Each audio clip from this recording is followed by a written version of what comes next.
Next portion is the MMF required for teeth. MMF required for teeth.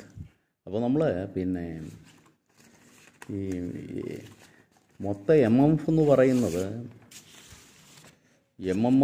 മൊത്തം ഒരു magnetic പാത്തിന് ഒരു magnetic സർക്യൂട്ടിൽ വരുന്ന മൊത്തം MMF എന്ന് പറയുന്നത് നേരത്തെ പറഞ്ഞ മാതിരി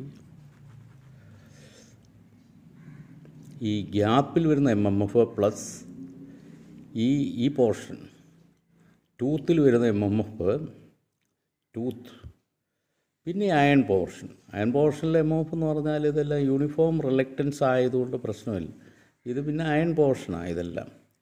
യോക്കിൻ്റെ ഇവിടെ യോക്കുണ്ട്, ഈ പോൾസ് ഇങ്ങനെ യോക്കിലോട്ട് പിടിപ്പിച്ചിരിക്കുക. യോക്ക് ഞാൻ വരച്ചിട്ടില്ല.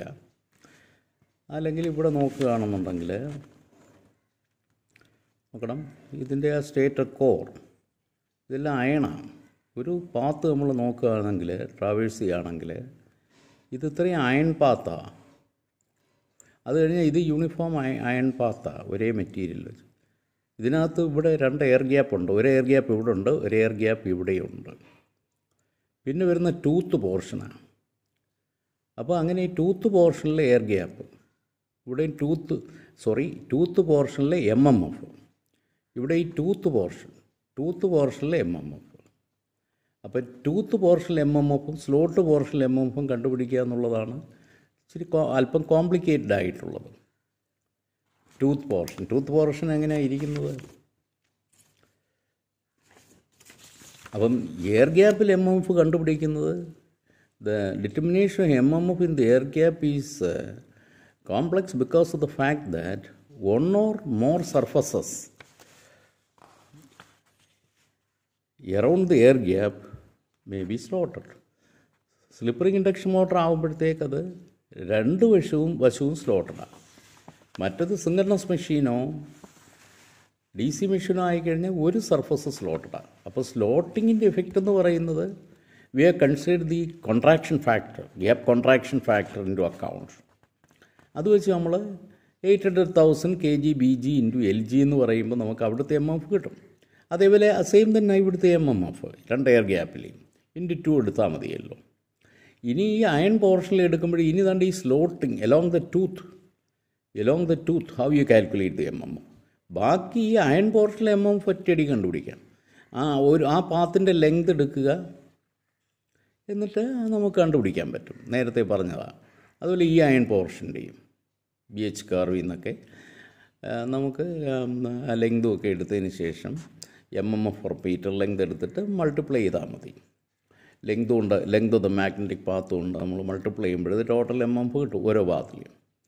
ഈ ടൂത്ത് പോർഷനിൽ എന്തുകൊണ്ടാണ് അത് കോംപ്ലക്സ് ആകുന്നത്? അതാണ് ഇനി പറയുന്നത്. MMF required for teeth. The calculation MMF required to maintain the flux in the teeth portion is slightly difficult owing to the following issues. The calculation of MMF required to maintain flux in the teeth portion is slightly difficult due to the following issues. അത് slightly complicated difficult ആണെന്നാണ് പറയുന്നത്. എന്തുകൊണ്ടാണ്? The teeth are tapered when parallel sided slots are used. Teeth actually ഒരേ വിഡ്ത്തിലല്ല, അത് tapered ടീത്താണ്. That is, the width of the teeth is different, which gives different values of flux density over the length of the teeth. Under the slot portion acts as another parallel path for the flux shunting the tooth. അപ്പം slot പോർഷനിൽ കൂടെയും കുറച്ച് flux പോകുന്നുണ്ട്. അതുകൊണ്ട് നമുക്ക് ടൂത്തിൽ കൂടെയുള്ളത് മാത്രം കണ്ടുപിടിച്ചാൽ പോരാ, അതിനകത്തും പ്രശ്നമുണ്ട്. The teeth are normally worked in the saturation region and therefore their permeability is low. And so an appreciable portion of the flux passes through the slots.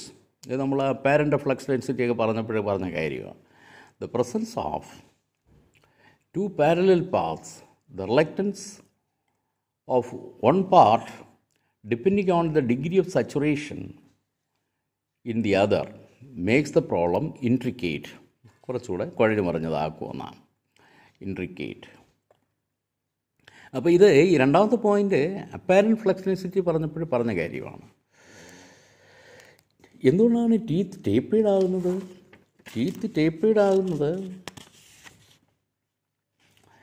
നമ്മളത് നോക്കുകയാണെന്നുണ്ടെങ്കിൽ ഇതിലൊന്ന് നോക്കുകയാണെന്നുണ്ടെങ്കിൽ ടീത്ത് ടേപ്പേഡ് ആയിരിക്കും. കാരണം എന്ന് പറഞ്ഞാൽ ഈ സ്ലോട്ട്സ് പാരലൽ സൈഡ് ആകുമ്പോൾ, ഇങ്ങനെ നമ്മൾ സ്ലോട്ട്സ് പാരലൽ സൈഡ് വരയ്ക്കുകയാണെങ്കിൽ ഇവിടെ ടൂത്ത് അടിയിലോട്ട് ചെല്ലുമ്പോഴത്തേക്ക് ടേപ്പേഡായിട്ട് വരും, ടേപ്പേഡായിട്ട്. അപ്പം അത് വരച്ച് നോക്കിയാൽ അറിയാൻ പറ്റും. The mm required for teeth can be easily calculated with the flux through the slot is neglected. സ്ലോട്ടിൽ കൂടെയുള്ള ഫ്ലക്സ് നെഗ്ലക്റ്റ് ചെയ്യുകയാണെന്നുണ്ടെങ്കിൽ നമുക്കത് ടീത്തിൽ കൂടെ കുറേ എളുപ്പത്തിൽ കണ്ടുപിടിക്കാം. The correction to take slot flux into account can be incorporated later on. Following are the methods employed for the calculation of MMF in the case of tapered teeth. Actually teeth tapered ആയിരിക്കും. അപ്പോൾ ആ tapered ടീത്തിൻ്റെ MMF കണ്ടുപിടിക്കാനുള്ള മാർഗം ഇങ്ങനെയാണ്. Graphical മെത്തേഡുണ്ട്, graphical method. അപ്പോൾ ഇവിടെ ഈ ടീത്ത് ടേപ്പേഡ് ആയിരിക്കും. കാരണം സ്ലോട്ട്സ് പാരലൽ സൈഡ് ആകണമെങ്കിൽ, ഒരേ വിഡ്ത്തിലുള്ള സ്ലോട്ട് ആയിരിക്കണമെങ്കിൽ, അതായത് ഇവിടെയും ടിപ്പിലും അകത്തോട്ട് ചെല്ലുമ്പോഴും ഒരേ വിഡ്ത്തായിരിക്കണമെന്നുണ്ടെങ്കിൽ ഈ ടൂത്ത് ടേപ്പേഡായി വെക്കുള്ളൂ. അടിഭാഗത്ത് കൂടുതൽ വിഡ്ത്തും ഇവിടെ വരുമ്പോഴത്തേക്ക് കുറഞ്ഞ വിഡ്ത്തും ആ രീതിയിലായിരിക്കും. Tapered teeth when slots R parallel sided. അപ്പോൾ അതിലൊരു അങ്ങനൊരു ടൂത്താണ് ഇവിടെ കൺസിഡർ ചെയ്തിരിക്കുന്നത്. ടൂത്ത് പോർഷനാണ്. അപ്പോൾ ഇപ്പോഴത്തെ സ്ലോട്ട് പോർഷൻ, ഇപ്പോഴത്തെ സ്ലോട്ട് പോർഷൻ. ഇപ്പോൾ ലെങ്ത് ഓഫ് ദ സ്ലോട്ടിൻ്റെ ലെങ്തും length of the tooth LT. അത് തന്നെയാണ് depth of the slot. DS stands for the depth of the slot. രണ്ടും ഒന്ന് തന്നെ. അപ്പോൾ നമ്മൾ എന്താ കണ്ടുപിടിക്കുക അന്നേരം? Flux density. മൊത്തം ഈ ഇവിടെ വരുന്ന ഫ്ലക്സ്, ഇവിടുത്തെ ഫ്ലക്സ് നമുക്കറിയാം.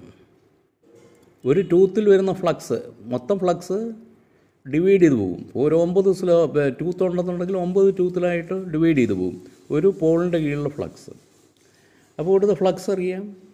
ഈ ഓരോ പോർഷനിലെയും വിഡ്ത്തും അറിയാമെന്നുണ്ടെങ്കിൽ അതിൻ്റെ ഏരിയ കണ്ടുപിടിച്ചിട്ട് ഫ്ലക്സ് ഡെൻസിറ്റി കണ്ടുപിടിക്കാം. അപ്പോൾ നമുക്ക് ഫ്ലക്സ് ഡെൻസിറ്റി ഇങ്ങനെ പ്ലോട്ട് ചെയ്യാം.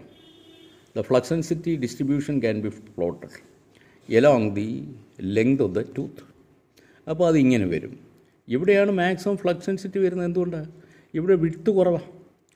അപ്പോൾ ഇവിടെ the flux per unit area അതിവിടെ കൂടുതലായിരിക്കും. ഇവിടെ ഈ ടൂത്തിൻ്റെ വിഡ്ത്ത് കൂടുതലായതുകൊണ്ട് അവിടെ ഫ്ലക്സ് ഡെൻസിറ്റി കുറഞ്ഞിരിക്കും. ചുരുക്കത്തിൽ നമ്മളൊരു ടൂത്ത് ലെങ്തിലുള്ള ഫ്ലക്സ് ഡെൻസിറ്റി നമ്മൾ പ്ലോട്ട് ചെയ്യുകയാണെങ്കിൽ ഇങ്ങനെ വരും, ലൈക്ക് ദിസ്. ഇതിൻ്റെ കറസ്പോണ്ടിങ് ആയുള്ള ampere turns per metre 80 metre എടുക്കുകയാണെന്നുണ്ടെങ്കിൽ എവിടെ നിന്ന് എടുക്കാം? ഓരോ ഫ്ലക്സ് ഡെൻസിറ്റിക്ക് കറസ്പോണ്ടിങ് ആയിട്ടും അതിൻ്റെ BH കർവിൽ നിന്ന് നമുക്ക് ആംബിയർ ടേൺസ് പെർ മീറ്റർ നമുക്ക് കണ്ടുപിടിക്കാൻ പറ്റും. അപ്പോൾ ഓരോ ഫ്ലക്സ് ഡെൻസിറ്റിക്കും കറസ്പോണ്ടിങ് ആയിട്ടുള്ള ampere turns per metre plot ചെയ്യാം. അപ്പോൾ ഈ ഓരോ പല പോയിൻറ്റുകൾ കൺസിഡർ ചെയ്തിട്ട് ആ പല പോയിൻറ്റിന് കറസ്പോണ്ടിങ് ആയിട്ടുള്ള ഓരോ ഫ്ലക്സ് ഡെൻസിറ്റിക്കും കറസ്പോണ്ടിങ് ആയിട്ടുള്ള ആ ampere turns per metre MMF per metre നമ്മൾ പ്ലോട്ട് ചെയ്യുക. അപ്പം ചുരുക്കത്തിൽ the MMF curve for this length of the tooth will be like this. എന്നിട്ട് അതിൻ്റെ ആംബിയർ ടേൺസ്, മീൻ ആംബിയർ ടേൺസ് എടുക്കുക. മീൻ ആംബിയർ ടേൺസ് അതിൻ്റെ ആവറേജ് ശരാശരി എടുത്തിട്ട് നമുക്ക് അതിനെ ലെങ്ത് കൊണ്ട് മൾട്ടിപ്ലൈ ചെയ്താൽ ടോട്ടൽ ആംബിയർ ടേൺസ് കണ്ടുപിടിക്കും. അതവിടെ ഡിസ്ക്രൈബ് ചെയ്തിരിക്കുന്നത്. H എന്ന് പറയുന്നത് 80, small 80. Here the mean value of 80, that is 80 mean is found out. For this, a graph of flux density variation is first obtained. ആദ്യത്തെ curve. From the known value of flux per teeth, the flux density can be evaluated at a number of points. The sections along the length of the teeth, corresponding values of 80 are obtained from the BH curve. BH curve ഒന്ന് കണ്ടുപിടിക്കാം. The value of 80 mean mean ambient turns can be obtained from the graph.